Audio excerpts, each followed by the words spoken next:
تمہیں کیا لگتا ہے ابھی تم جس بھی آزمائش میں ہو یا تکلیف میں ہو یا پھر دل میں جو بے چینی ہے یہ ہمیشہ رہنے والی ہے؟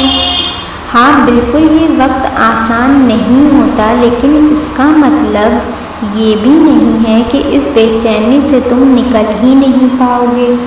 تم اپنی محدود سوچ میں رہ کے سوچتے ہو اور اپنی کہانی کا اختتام بھی خود ہی لکھ لیتے ہو کہ اب سب کچھ ناممکن ہے یا اب کبھی اس دکھ سے نکل ہی نہیں پاؤں گا، اور یہی سوچ سوچ کے تمہارا سر درد سے پھٹنے لگتا ہے۔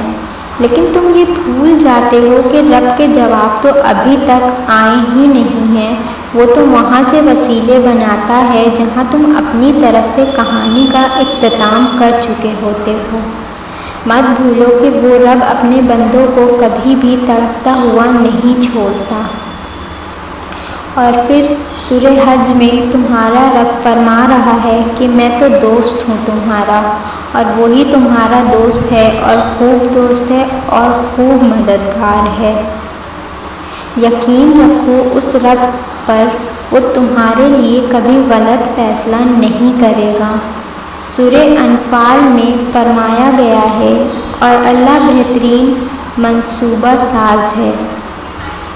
جانتے ہو زیادہ تکلیف کب ہوتی ہے؟ جب تم خود سے ہی ضد لگا بیٹھتے ہو اور نصیب سے لڑنے لگ جاتے ہو، اور خود سے ہی سوال پوچھنے لگ جاتے ہو کہ میرے ساتھ ایسا کیوں ہو رہا ہے۔